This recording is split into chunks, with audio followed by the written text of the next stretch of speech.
Bismillahirrahmanirrahim. Assalamualaikum warahmatullahi wabarakatuh. Alhamdulillahi wa kafa, wassalatu wassalamu ala nabiyyina al-mustafa wa ala alihi al-azkiya wa ala ashabihi al-atqiya wa ala man ittaba'a hudahu ila yaumil jazaa, amma ba'd. Bapak dan Ibu kaum muslimin dan muslimat yang semoga dirahmati dan dimuliakan Allah Subhanahu wa taala, suatu kenikmatan yang sangat besar yang Allah berikan kepada kita semua, di antaranya adalah kemudahan untuk bersama-sama beribadah kepada Allah Subhanahu wa taala, yang merupakan tujuan Allah menciptakan kita. Wa ma khalaqtul jinna wal insa illa liya'budun. Dan tidaklah aku ciptakan jin dan manusia kecuali agar mereka beribadah kepadaku. Maka taufik dari Allah untuk bisa melangkahkan kaki ke masjid ini, melaksanakan sholat subuh berjamaah, menuntut ilmu syar'i adalah karunia yang besar, yang lebih baik daripada dunia dan seisinya. Jika mereka mengira, sebagian orang mengira kesuksesan itu adalah kesuksesan dunia, sesungguhnya kesuksesan yang sesungguhnya adalah kesuksesan akhirat. Faman zuhziha 'anil nari wa udkhilal jannah faqad faz. Wa mal hayatud dunya illa mata'ul ghurur. Barang siapa yang dijauhkan dari api neraka dan dimasukkan ke dalam surga, yang mana untuk bisa masuk surga Allah akan mudahkan bagi orang-orang yang hadir di majelis ilmu, maka sungguh dia adalah orang-orang yang beruntung dan sukses. Dan di kesempatan pagi ini sebenarnya saya menggantikan saudara saya yang berhalangan hadir dan baru kemarin dihubungi. Dan saya salah baca judul.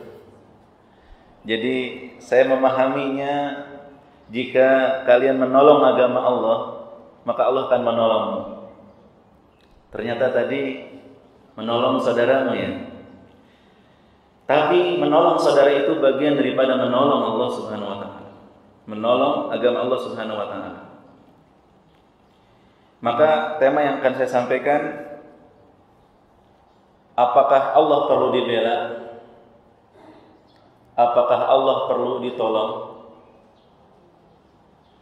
Ya. Yang mana jika kita menolong Allah Subhanahu wa taala atau agamanya, Allah pasti menolong kita semua. Bapak dan Ibu kaum muslimin dan muslimat yang semoga dirahmati dan dimuliakan Allah, ketika sebagian kaum muslimin menampakkan kecemburuannya di saat ada ayat-ayat Allah yang dihina dan dinistakan, di saat ada syariat-syariat Allah yang dilecehkan, maka orang-orang munafik pun berteriak, untuk apa Allah dibela? Bukankah Allah tidak perlu dibela? Kalimat yang disebut oleh para ulama kalimatu haqqin yuradu biha batil, perkataan yang zahirnya benar, namun maksud yang diinginkannya adalah kebatilan. Kalimat mereka memang benar, Allah tidak perlu dibela. Tapi maksud mereka adalah batil. Tidak perlu amar ma'ruf nahi munkar, tidak perlu ada kecemburuan terhadap pelecehan atau penistaan terhadap syariat Islam, terhadap agama Allah Subhanahu wa taala. Kalimat mereka benar karena memang Allah Subhanahu wa taala tidak membutuhkan pertolongan atau pembelaan dari siapapun. Allah Subhanahu wa taala berfirman dalam surat Al-Mu'minun ayat 88, "Qul man biyadihi malakutu kulli syai' wa huwa yujiru wa la yujaru alaihi in kuntum ta'lamun." Katakanlah, siapa yang di tangannya ada kekuasaan langit dan bumi, dialah yang memberikan perlindungan dan dia tidak butuh perlindungan jika kalian benar-benar mengetahui. Allah pencipta, penguasa dan pengatur alam semesta. Allah yang memberikan perlindungan, Allah yang memberikan penjagaan dan tidak membutuhkan sedikit pun perlindungan dari manusia atau dari makhluknya. Allah Subhanahu wa taala juga berfirman dalam surat Al-Isra ayat 111, "Wa qulil hamdulillahilladzi lam yattakhidh waladan wa lam yakul lahu syarikun fil mulk wa lam yakul lahu waliyyun minadh-dhul wa kabbirhu takbira." Katakanlah, segala puji bagi Allah yang tidak butuh untuk memiliki anak. Allah tidak butuh kepada apapun, kepada siapapun, termasuk kepada anak. Kalau kita butuh nggak Pak sama anak? Bu, butuh nggak sama anak? Sangat-sangat butuh. Ya. Idza mata ibnu Adam in qata'a amalu illa ihda thalath. Kalau kita meninggal dunia, anak Adam terputus semua amalannya kecuali 3. Salah satunya apa? Wa waladun salih yad'u lahu, anak saleh yang mendoakannya. Butuh berapa anak? Butuh berapa anak, Pak? Tazawwajul wadud al-walud fa inni mukatsirun bikumul umam. Nikahi wanita yang pecinta dan banyak anaknya, karena aku bangga dengan banyaknya umatku. Anak kita yang saleh, yang berbakti pada orang tuanya, membantu orang tuanya khususnya di masa tua, yang perhatian, yang sayang, yang membantu, yang menyayangi, membahagiakan, membanggakan, mendoakan, mau ngajak orang tua ke surga. 2 anak aja sudah sangat bahagia. Bagaimana kalau 3, kalau 4, kalau 5, kalau 6, kalau lebih daripada itu? Sangat disayangkan pemuda-pemudi sekarang didoktrin untuk sedikit anak, bahkan kalau perlu nggak punya anak, cukup pelihara kucing aja katanya. Alhamdulillah. Padahal manusia butuh anak. Allah Subhanahu wa taala tidak butuh anak. Maka Allah tidak punya anak, ya, dan tidak butuh partner untuk menguasai alam semesta. Dia tidak lemah sehingga butuh penolong. Kalau manusia memang butuh orang lain. Makhluk-makhluk butuh kepada sesama. Allah Subhanahu wa taala tidak perlu teman, tidak perlu partner untuk menguasai alam semesta ini, tidak lemah sehingga butuh penolong. Ya, tidak perlu dibela. Dan agungkanlah Dia Allah dengan sebenar-benarnya. Jadi Allah memang tidak butuh. Bahkan terhadap amal kita Allah tidak butuh. Kita mau sholat subuh, nggak sholat subuh, Allah nggak butuh. Ya, sekiranya semua orang tidak beribadah kepada Allah, tidak melakukan amal kebaikan, tidak taat dan ingkar semuanya, sama sekali tidak berpengaruh pada keagungan Allah Subhanahu wa taala. Kata Allah, "Ya ibadi, law anna awwalakum wa akhirakum wa insakum wa jinnakum kanu ala atqa qalbi rajuli wahidin minkum ma zada dzalika fi mulki syai'a. Ya ibadi law anna awwalakum wa akhirakum wa insakum wa jinnakum kanu ala abjari qalbi rajulin wahidin ma naqasa dzalika min mulki syai'a. Wahai hambaku, andai seluruh manusia dan jin dari yang paling awal Nabi Adam sampai yang paling akhir nanti menjelang hari kiamat, seluruhnya menjadi orang yang paling bertakwa, semuanya bertakwa, hal itu sedikit pun tidak menambah kekuasaanku. Wahai hambaku, andai seluruh manusia dan jin dari yang paling awal sampai yang paling akhir seluruhnya menjadi orang yang paling bermaksiat, paling jahat, yang demikian itu sedikit pun tidak mengurangi kemuliaan dan kekuasaanku. Allah Subhanahu wa taala tidak butuh kita. Lantas siapa yang butuh Allah? Kitalah yang membutuhkan Allah Subhanahu wa taala. Maka maksud membela Allah, membela Islam, ya sebagaimana Allah firmankan dalam surat Muhammad ayat yang ke-7, ya ayyuhalladzina amanu in tansurullaha yansurkum wa yutsabbit aqdamakum. Wahai orang-orang yang beriman, jika kalian membela, menolong agama Allah, menolong dan membela Allah, maka Allah akan menolong kalian dan meneguhkan kaki kalian, yaitu kekuatan kalian.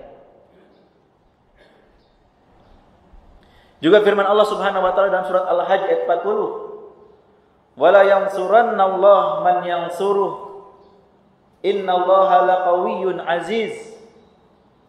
Dan sungguh Allah akan menolong orang-orang yang membelanya. Sesungguhnya Allah Maha Kuat lagi Maha Mulia. Ini maksudnya apa? Membela Allah, menolong Allah. Mari kita saksikan penafsiran daripada para ulama. Tafsir di antaranya Imam Al-Qurtubi rahimahullah. Beliau mengatakan, ay in tamsuru dinallah yansurkum alal kuffar. Imam Al-Qurtubi mengatakan maksud ayat ini adalah jika kalian membela agama Allah, maka Allah akan menolong kalian atas orang-orang kafir. Kalian tidak akan dikalahkan, tidak akan dihinakan, dijajah, disiksa oleh orang-orang kafir. Orang-orang kafir tidak akan menguasai kalian. Allah yang akan menolong kalian jika kalian menolong agama Allah Subhanahu wa taala.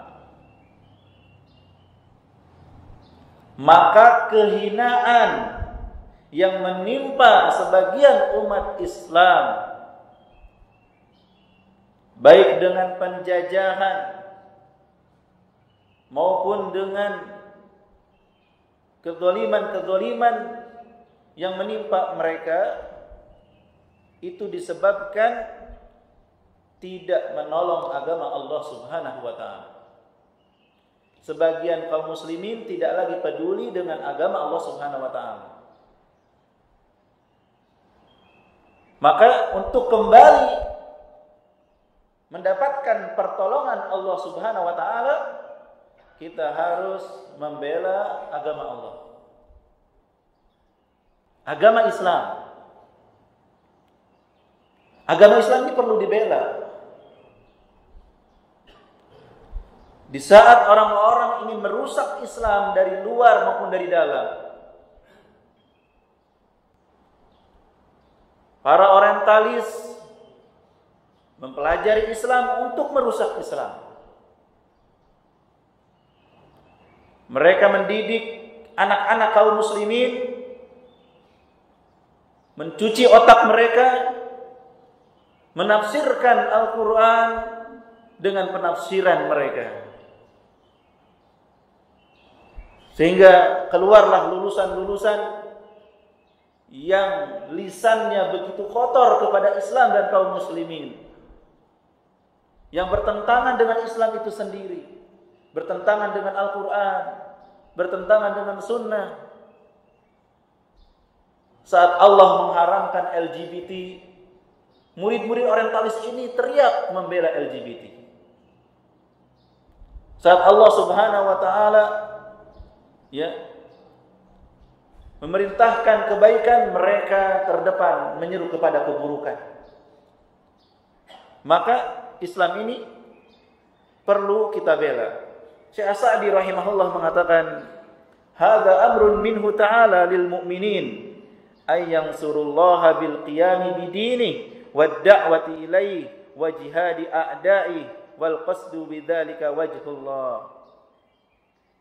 Dalam ayat ini Allah Subhanahu wa taala memerintahkan orang-orang yang beriman untuk menolong dan membela Allah Subhanahu wa taala, yaitu dengan menegakkan agamanya, mendakwahkan Islam dan berjihad melawan musuh-musuh Islam, dan tujuan melakukan itu semua untuk mengharapkan wajah Allah Subhanahu wa taala.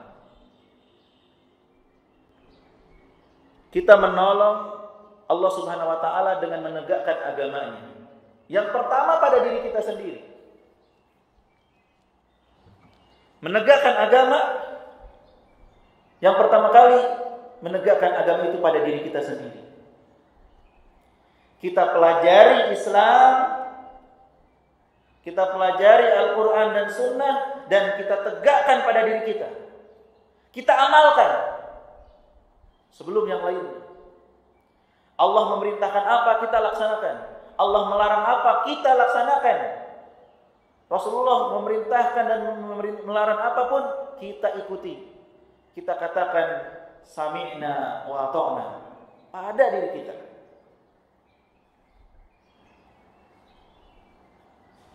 Betapa banyak orang-orang yang teriak-teriak bela Islam, namun tidak nampak pada dirinya, tidak nampak pada keluarganya.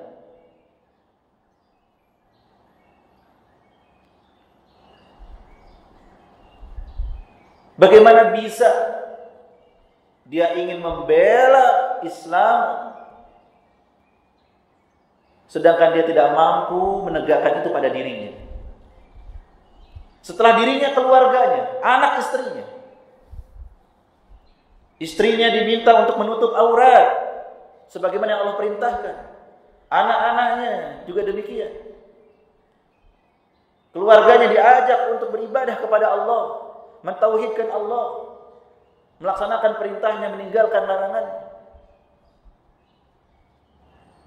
Maka kebanyakan orang yang hanya berbicara bela Islam, bela umat, tetapi meninggalkan diri dan keluarganya, itu hanya sebatas klaim dan kebohongan semata.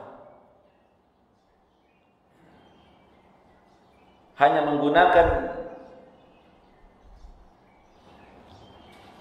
nama Islam untuk kepentingannya sendiri.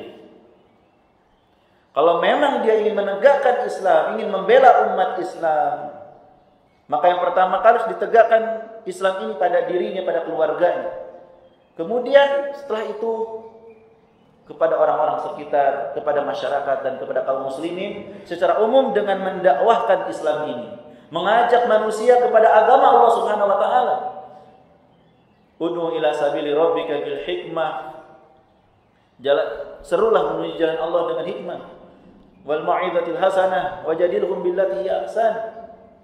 Dengan mau'izah hasanah dan juga dengan perdebatan yang baik. Qul hadhihi sabili ad'u ila Allah ala basiratin ana wa man ittaba'ani.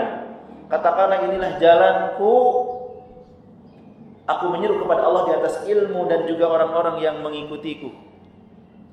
Berdakwah. Dan tidak mungkin kita berdakwah, mengajak orang kepada kebaikan, kecuali kalau kita memiliki ilmu. Faqidus syai' la yu'ti. Orang yang tidak memiliki tidak bisa berbagi. Maka kita semangat belajar, menghilangkan kebodohan dari diri kita, dan menghilangkan kebodohan dari orang lain. Itulah membela agama Allah. Itulah membela Islam dan berjihad melawan musuh-musuh Islam. Berjihad yang syar'i, yang benar. Bukan berjihad seperti yang dipahami oleh para teroris, kaum radikalis. Ya, jihad mereka yang serampangan dan jauh dari nilai-nilai Islam, yang membuat kerusakan di muka bumi dengan pengeboman-pengeboman di sana dan di sini.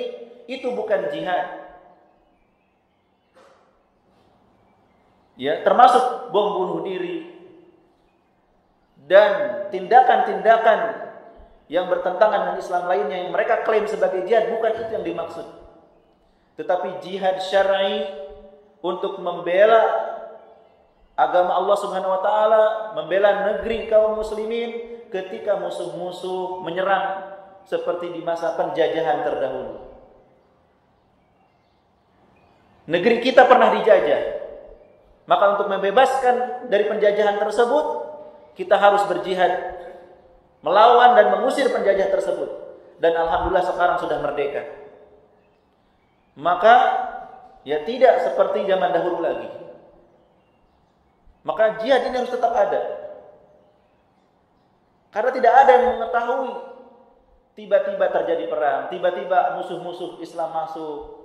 Betapa banyak negeri-negeri yang tadinya aman, damai, tiba-tiba terjadi peperangan, musuh datang ke negeri mereka.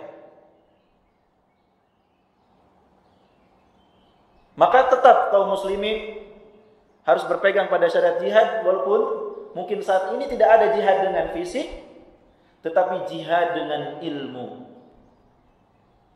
Karena arti jihad bukan hanya dengan perang saja, tapi jihad dengan ilmu, jihad dengan harta, ya, untuk membela agama Allah Subhanahu wa taala.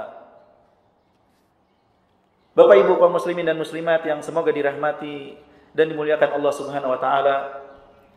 Maka yang dimaksud dengan ayat-ayat di atas membela Allah, dalam ayat di atas adalah membela Islam dan kaum muslimin. Islam butuh dibela, kaum muslimin juga butuh dibela. Kaum muslimin makhluk yang membutuhkan pertolongan. Di saat sebagian kaum muslimin kesulitan, kelaparan, wajib kita tolong mereka. Wallahu fi aunil abdi, maka al abdu fi auni akhihi. Allah Subhanahu wa taala senantiasa menolong hambanya selama saudaranya mau menolong saudaranya. Maka wajib kita menolong saudara-saudara kita. Jika ada saudara kita yang membutuhkan pertolongan sesuai dengan kemampuan kita. Saudara-saudara kita mendapatkan penindasan, penjajahan, maka kita bantu sesuai dengan kemampuan yang Allah berikan pada kita. Bagi pemerintah, membantu secara diplomasi. Bagi rakyat, dengan doa atau dengan harta mereka. Seperti saudara-saudara kita yang masih dijajah di Palestina. Maka membantu mereka adalah kewajiban. Menolong mereka adalah kewajiban sesuai dengan kemampuan yang dibenarkan. Alhamdulillah, negara kita hingga saat ini berdiri bersama Palestina. Secara diplomasi, secara bantuan kemanusiaan, harta, obat-obatan dan lain sebagainya. Dan rakyat pun sama. Dengan doa mereka, dengan bantuan-bantuan yang bisa mereka berikan sesuai dengan kemampuan. Ada saudara-saudara kita di negeri mana terjadi kelaparan, atau bahkan mungkin di negeri kita sendiri terjadi bencana, kita harus menolong mereka dengan segera. Ini termasuk menolong dan membela Allah Subhanahu wa taala. Bapak Ibu kaum muslimin dan muslimat yang semoga dirahmati dan dimuliakan Allah Subhanahu wa taala. Jika kita simpulkan menolong agama Allah Subhanahu wa taala itu dengan 4 perkara.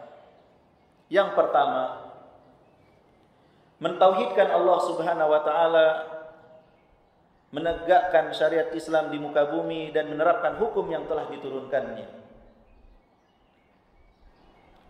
Allah Subhanahu wa taala berfirman dalam surat An-Nur ayat 55, wa'adallahu alladhina amanu minkum wa 'amilus shalihat la yastakhlifannahum fil ardi kama istakhlafal ladzina min qablihim wa la yumakkinanna lahum dinahum alladzi irtada lahum wa la yubaddilannahum min ba'di khawfihim amna ya'budunani la yusyrikuna bi syai'a wa man kafara ba'da dzalika fa ulaika humul fasiqun.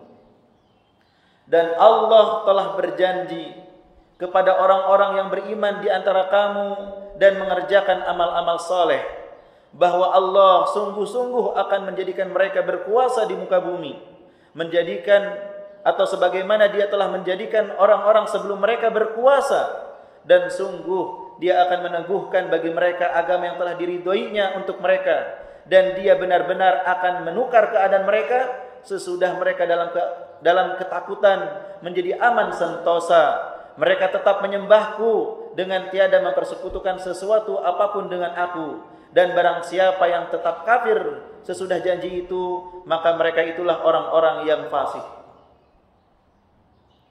Bapak Ibu kaum muslimin dan muslimat yang semoga dirahmati dan dimuliakan Allah, di dalam ayat ini jelas Allah menjanjikan bagi orang-orang yang beriman, bagi orang-orang yang beramal soleh, akan memberikan kekuasaan di muka bumi. Maka yang harus diperhatikan adalah keimanan kita dan ketakwaan kita.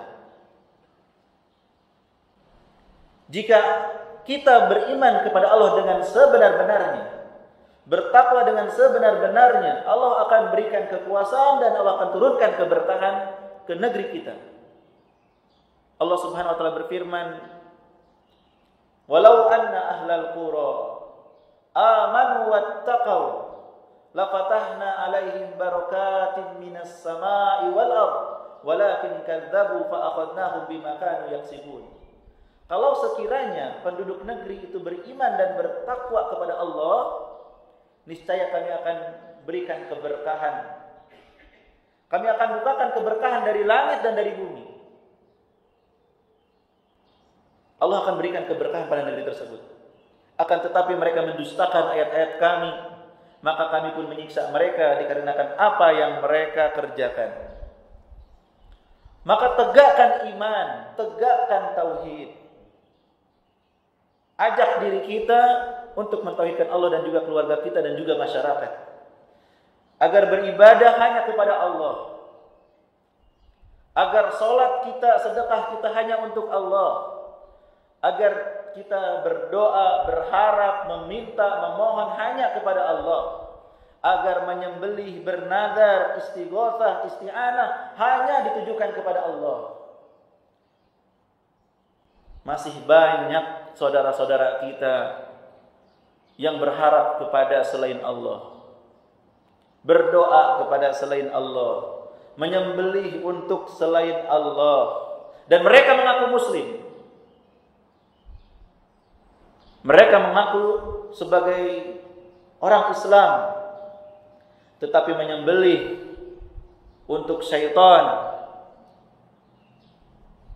berdoa dan berharap kepada selain Allah, entah kepada pohon yang besar, entah kepada kuburan, entah kepada dukun, entah kepada selain Allah yang lainnya. Maka kita harus ajak seluruh masyarakat agar ibadah mereka hanya ditujukan kepada Allah, agar doa dan harapan hanya ditujukan kepada Allah, agar tidak meminta kecuali hanya kepada Allah, agar tidak tawakal kecuali hanya kepada Allah. Maka ini cara yang paling utama dalam membela agama Allah Subhanahu wa taala, menegakkan tauhid. Dan tentunya tidak mungkin ini tegak kecuali dengan menyebarkan ilmu tentang tauhid. Maka belajar tentang akidah, tentang tauhid dan mengajarkannya harus menjadi prioritas sebelum yang lainnya. Karena Rasulullah sallallahu alaihi wasallam selama 13 tahun di Mekah konsentrasi kepada tauhid. Syariat-syariat banyak diturunkan di Madinah ya setelah hijrah Nabi sallallahu alaihi wasallam. Mengapa perlu penegakkan? Karena dengan tauhid, dengan pondasi yang kuat, maka kaum muslimin akan kuat. Demikian juga menegakkan syariat di muka bumi sesuai dengan kemampuan. Bagi kita sebagai rakyat, maka pada diri kita sendiri. Bagi yang memiliki kekuasaan, maka mereka ajak orang-orang untuk mengikuti syariat Allah Subhanahu wa taala. Sesuai dengan kemampuannya. Sesuai dengan kemampuannya. Ada orang yang diberikan kekuasaan, maka diupayakan kebijakan-kebijakannya tidak bertentangan dengan syariat. Diupayakan kebijakan-kebijakannya mendukung dan sesuai dengan syariat. Misalnya, saat ini LGBT begitu merajalela. Korban-korban berjatuhan, terutama anak-anak, menjadi korban-korban pencabulan mereka-mereka yang berhasrat kepada sesama jenis. Maka jika dia memiliki kekuasaan, maka hendaklah dia membuat peraturan yang bisa meminimalisir atau bisa menghilangkan ya perilaku tidak normal tersebut. Ya perilaku yang bertentangan dengan fitrah tersebut, bukan justru mendukungnya, apalagi sampai membela LGBT tersebut, naudzubillah. Ya. Misalnya jika dia memiliki kekuasaan, maka buatlah peraturan yang bisa mengurangi atau bisa menghilangkan perzinaan, prostitusi yang begitu marak. Jangan justru memberikan ruang dan pembelaan kepada para pekerja seks tersebut dan para pelakunya atau para pelanggannya. Maka mereka yang memiliki kekuasaan bisa membela Allah sesuai dengan kemampuan mereka, dengan kebijakan-kebijakan yang mereka bisa lakukan. Adapun kita bagi rakyat, kita bisa menasehati para pemimpin kita dengan baik, dan yang penting menegakkan syarat itu pada diri kita sendiri. Menegakkan syarat itu pada diri kita sendiri, menjadi orang yang saleh, yang taat kepada Allah, taat kepada Rasulullah, jauh dari segala perbuatan dosa dan maksiat. Kemudian yang kedua, di antara bentuk membela Allah adalah dengan melaksanakan amar ma'ruf nahi munkar. Allah Subhanahu wa taala berfirman dalam surat Al-Hajj ayat 41. Alladzina immakannahum fil ard aqamus salata wa atuz zakah wa amaru bil ma'ruf wa nahaw 'anil munkar walillahi 'aqibatul umur. Yaitu orang-orang yang jika kami teguhkan kedudukan mereka di muka bumi, niscaya mereka mendirikan salat, menunaikan zakat, menyuruh berbuat yang ma'ruf dan mencegah dari perbuatan yang mungkar. Kepada Allah lah kembali segala urusan. Kuntum khairu ummatin ukhrijat linnas ta'muruna bil ma'ruf wa tanhauna 'anil munkar wa tu'minuna billah. Kalian wahai umat Islam adalah sebaik-baik manusia yang dikeluarkan di muka bumi. Ya, kalian memerintahkan yang ma'ruf, mencegah dari yang mungkar dan beriman kepada Allah. Maka sudah menjadi kewajiban kita dalam membela Allah, yaitu dengan cara amar ma'ruf nahi munkar sesuai dengan kemampuan. Sesuai dengan kemampuan, tidak memaksakan diri. Man ra'a minkum munkara falyughayyirhu bi yadihi. Fa illam yastati' fa bi lisanihi, fa illam yastati' fa bi qalbihi. Wa dzalika ad'aful iman. Siapa yang melihat kemungkaran, maka rubahlah dengan tangannya. Jika tidak bisa, maka dengan lisannya. Jika tidak bisa, maka dengan hatinya. Itulah selemah-lemah iman. Yang merubah kemungkaran dengan tangan adalah para penguasa, para aparat. Jika Allah titipkan amanah kepada mereka berupa kekuasaan, jabatan, maka hendaklah mereka menunaikannya dengan tangan-tangan mereka untuk mencegah segala perbuatan mungkar yang ada di wilayah mereka. Kita rakyat nggak bisa. Karena akan menimbulkan konflik horizontal. Maka kita serahkan kepada yang berwajib. Kepada para aparat. Kepada pemerintah.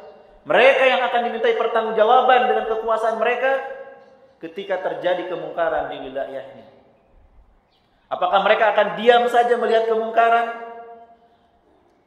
Maka jika mereka memiliki keimanan, mereka akan gunakan kekuasaannya, ya, kewenangannya untuk mencegah kemungkaran tersebut. Semoga Allah berikan kemudahan dan taufik kepada mereka. Ya, para ulama hanya bisa menasehati.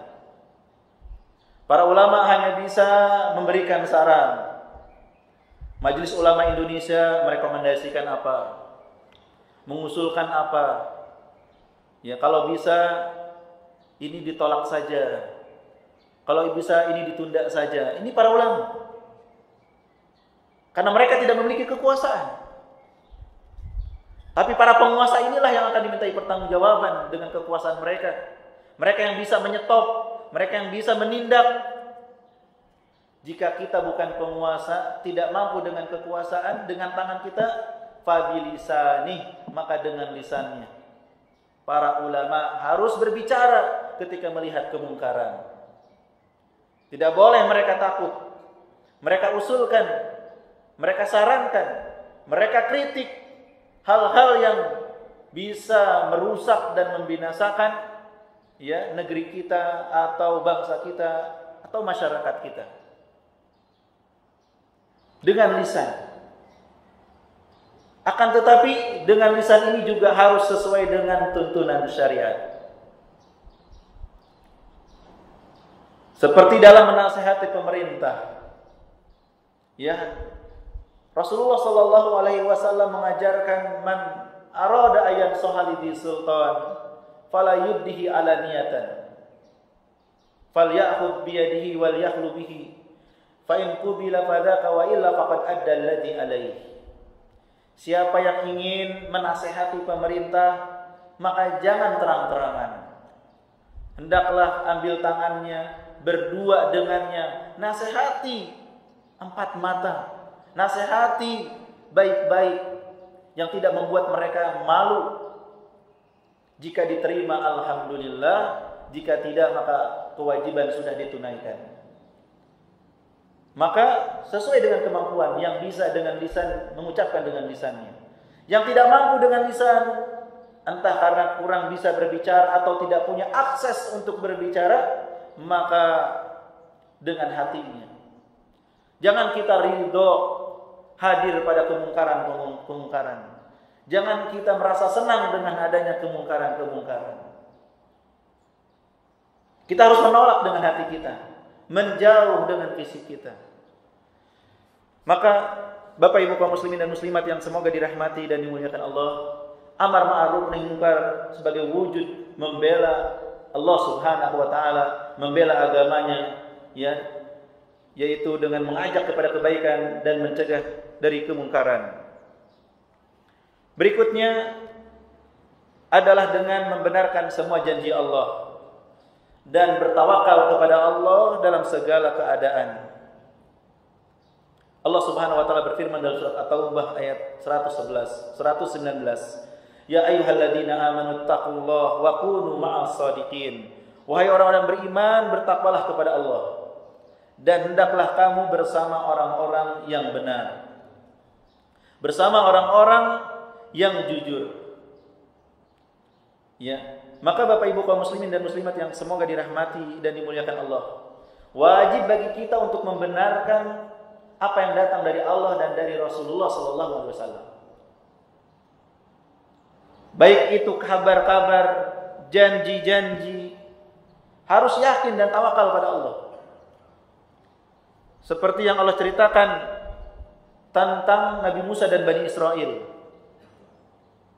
Ketika Nabi Musa memerintahkan Bani Israel masuk ke suatu negeri, dan di negeri tersebut ada orang-orang yang kuat, negeri Babylon, maka kata orang-orang tersebut, kata Bani Israel, kami tidak akan masuk. engkau aja masuk duluan. Kalau perlu bersama Tuhan. Bagaimana kami masuk di sana ada orang-orang kuat? Maka qala rajulani minal ladina yakhafuna an'ama Allahu alaihim. Berkatalah dua orang di antara orang-orang yang takut kepada Allah yang telah memberi nikmat atas keduanya. Udkhulu alaihimul bab fa idza dakhaltumuhu fa innakum ghalibun wa 'alallahi fatawakkalu in kuntum mu'minin. Serbulah mereka dengan melalui pintu gerbang kota itu. Masuk aja kalian itu. Apabila kamu memasukinya, niscaya kamu akan dimenangkan oleh Allah Subhanahu wa taala. Bertawakallah jika kamu benar-benar orang yang beriman. Yang terpenting usaha dan tawakal pada Allah. Jangan ada rasa takut. Karena Allah Maha berkuasa atas segala sesuatu. Allah mudah saja memberikan kemenangan. Tetapi Allah ingin agar hambanya ini berusaha. Kalian berusaha, cukup masuk aja ke negeri tersebut, Allah akan berikan kemenangan. Tapi kalau kalian diam, tidak mau berjuang, tidak mau berusaha, maka tidak bisa. Bukan karena Allah tidak bisa memberikan kemenangan, tetapi Allah dengan hikmahnya menjadikan sebab akibat. Perlu ikhtiar maksimal dalam menggapai suatu kebaikan. Bukan hanya bersandar, ya sudahlah, ikutin takdir, terserah takdir. Tanpa ada usaha dan ikhtiar. Jika kita memiliki keinginan dan harapan, berusahalah dan tawakal kepada Allah Subhanahu wa ta'ala. Wa may yatawakkal 'ala Allah fa huwa hasbuh. Barang siapa yang bertawakal kepada Allah, Allah akan mencukupinya dan membantu dalam segala urusannya. Kemudian yang terakhir, di antara cara membela agama Allah adalah dengan tetap membangkitkan ruh jihad yang benar dan perjuangan di hati kaum mukminin. Jihad dengan makna yang benar. Bukan jihad dengan pemahaman yang salah yang dipahami oleh kaum radikalis dan teroris. Karena jihad itu maknanya luas. Yang berkisar pada bersungguh-sungguh. Ya, bersungguh-sungguh mujahadah melawan hawa nafsu. Ini termasuk jihad. Melawan hawa nafsu pada diri kita ini. Karena kita ini maunya yang enak-enak, Pak. Malas melakukan kebaikan. Maka kita menundukkan hawa nafsu supaya taat kepada Allah, supaya meninggalkan maksiat. Ini arti jihad juga. Termasuk berbakti pada orang tua. Ketika ada seseorang minta izin berjihad kepada Rasulullah, apa kata Rasulullah? Ahayyun walida, orang tuamu masih hidup enggak? Qala na'am, ya masih hidup. Fa fihi ma fajahid.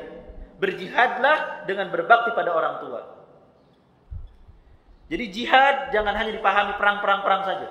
Jihad melawan hawa nafsu, taat kepada Allah, meninggalkan maksiat. Termasuk jihad dengan ilmu. Ya ayyuhalladzina amanu jahidil kuffar wal munafiqina waghlud alaihim. Wahai orang-orang beriman, jihadlah melawan orang-orang kafir dan orang munafik. Orang kafir yang memerangi Islam kita lawan dengan senjata. Tapi orang munafik, Pak, orang ngaku Islam tapi lisannya memerangi Islam. Kita jihad melalui apa? Dia ngaku Islam. Apakah kita melawan mereka dengan jihad melawan dengan senjata? Bukan, dengan ilmu. Bapak Ibu belajar ilmu agama, ilmu syar'i, belajar Al-Quran dan Sunnah, kemudian menyebarkan di tengah masyarakat, di tengah keluarga, itu sedang berjihad. Termasuk Bapak Ibu yang ikut berperan dalam penyebaran ilmu agama walaupun gak ceramah. Bapak Ibu jadi DKM, memfasilitasi agar ilmu agama tersebar, atau jadi pengurus RT, RW, memfasilitasi agar agama Allah tersebar, itu juga jihad. Man jahaza ghaziyan faqad ghaza. Siapa yang mempersiapkan perlengkapan perang, dia ikut berperang, pahalanya. Siapa yang menyediakan, memfasilitasi agar Islam ini disebarkan dengan mudah di negeri ini, dia juga sedang mendapatkan pahala jihadnya. Maka silahkan berjihad sesuai dengan kemampuan. Dan jika musuh-musuh orang-orang kafir memerangi kaum muslimin dengan senjata mereka, seperti yang pernah terjadi di negeri ini dengan penjajahan sebelum kita merdeka, maka wajib bagi kita untuk siap berperang melawan orang-orang kafir yang zalim tersebut dengan senjata. Seperti yang sudah dikumandangkan oleh salah seorang ulama kita, Kiai Haji Hashim Asy'ari, dengan resolusi jihadnya ketika orang-orang kafir datang kembali ke negara kita. Dan kemungkinan itu sangat mungkin. Maka ruh jihad jangan sampai hilang dari dada-dada kaum muslimin. Jangan sampai kita menjadi ngeri dengan kata jihad, akhirnya anti dengan jihad. Ya, di samping kita menjelaskan penyimpangan mereka-mereka yang jihad serampangan, kita juga harus menjelaskan jihad yang benar. Jihad yang dipimpin oleh ulil amri, oleh pemerintah negeri kita ketika harus berhadapan dengan musuh. Maka inilah bentuk menjaga dan menolong agama Allah Subhanahu wa taala. Allah akan menolong kita, Allah akan membela kita, Allah akan menjaga kita, memudahkan segala urusan kita, menjauhkan dari keburukan sebagaimana janjinya. Wallahu a'lam bishawab. Nampaknya sudah masuk waktu syuruk dan sudah habis waktu kita. Semoga apa yang saya sampaikan bermanfaat bagi diri saya dan juga hadirin sekalian. Jika ada hal-hal yang kurang tepat, maka abaikan saja, karena setiap perkataan bisa diterima dan bisa ditolak kecuali perkataan Rasulullah sallallahu alaihi wasallam. Bagaimana, apakah ditutup atau ada tanya jawab? Silahkan jika ada yang ingin tanyakan.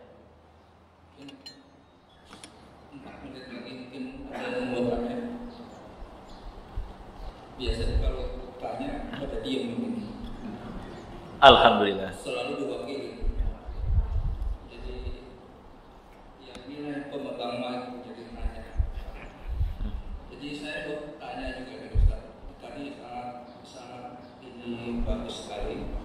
Ya, jadi tadi ada seorang anak muda yang ingin berjihad, minta izin ke Rasul. Dia bilang, jagalah orang tua. Kira-kira begitu kalau saya bisa tahu. Berarti nanti anak-anak muda kita ini nggak bisa berjihad karena masih punya orang tua. Jadi yang berjihad kita semua yang tua-tua ini jihad tua. Jadi anak-anak kita berarti nggak berjihad. Begitu nggak kira-kira penafsiran saya seperti itu. Baik. Terima kasih Bapak, barakallahu fiik. Perlu kita pahami, ya, jihad itu menjadi fardu ain ketika diperintahkan oleh pemerintah negeri kita. Jika misalnya Bapak Presiden, ya, Bapak Presiden menyatakan kepada seluruh rakyat untuk berjihad melawan musuh yang datang. Seperti dulu agresi Belanda 1, agresi Belanda kedua, itu kan setelah merdeka. Dan diharapkan agar rakyat berjuang melawan mereka. Jika ada perintah dari pemimpin kita, maka menjadi fardu ain semua. Ya, menjadi fardu ain. Tapi ada peperangan-peperangan yang tidak semua rakyat. Misalnya ketika pembebasan Irian Barat. Ya. Dari mana? Dari negara apa itu kita membebaskan Irian Barat? Halo? Dari mana? Dari orang kafir, ya kan? Belanda yang ingin tetap menjajah negeri kita di wilayah sana. Apakah semua rakyat pergi ke sana atau sebagian orang? Ya? Sebagian orang, sebagian tentara. Bahkan gak semua tentara. Pemerintah memperkirakan untuk membebaskan Irian Barat butuh sekian pasukan. Maka mungkin gak semuanya dan gak semua rakyat. Tiba-tiba Ada yang minta ikut bergabung karena semangatnya. Karena semangatnya, patriotisme yang tinggi, nasionalisme yang tinggi, ingin ikut serta membebaskan Papua Barat saat itu. Minta izinlah kepada pemerintah. Ya, ini saya buat ilustrasi seperti ini. Minta izin ikut gabung untuk ke sana. Dan di sana sudah cukup tentaranya. Lihat jumlah pasukan sudah cukup. Maka dikatakan pada dia, punya orang tua enggak? Masih punya orang tua, berjihad dengan berbakti pada orang tua. Pasukan di sana sudah cukup. Begitu Pak kondisinya. Jadi enggak setiap kondisi disampaikan begitu. Ketika Madinah dikepung oleh kaum Ahzab dari berbagai macam kelompok, ya perang Ahzab, perang Khandaq, itu pun nggak semuanya, ya, nggak semuanya harus berhadapan di depan, garis depan. Ada yang tetap ditugaskan menjaga anak-anak dan wanita, walaupun hanya sangat sedikit, sampai para wanita pun ikut berjaga-jaga saat itu. Saking sedikitnya laki-laki yang ditugaskan di sini. Ketika Rasulullah Fathu Mekah, membebaskan kota Mekah, ada sahabat-sahabat yang ditugaskan di Madinah. Ya kan? Demikian setiap peperangan. Ada yang ditugaskan untuk standby, ada yang ditugaskan untuk hal-hal yang lain. Jadi konteksnya bukan meninggalkan jihad untuk ngurusin orang tua. Tapi dalam kondisi tertentu, tidak semua orang harus pergi. Falaula nafaru min kulli ummatin firqatun bi kulli ummatin ta'ifatul liyatafaqahu fid din. Bahkan ketika berjihad harus ada sekelompok orang untuk mau belajar ilmu agama, jangan pergi ke jihad semua. Karena belajar ilmu agama termasuk jihad dengan ilmu supaya mengajari kepada masyarakat ketika mereka kembali. Nah, begitu Bapak, barakallahu fiik. Terima kasih atas pertanyaan yang sangat bagus sekali. Nah, sepertinya sudah cukup Bapak, ya. Semoga bermanfaat. Jazakumullahu khairan. Wassallallahu ala nabiyina Muhammad wa ala alihi wasallam. Saya kembalikan kepada moderator. Assalamualaikum warahmatullahi wabarakatuh.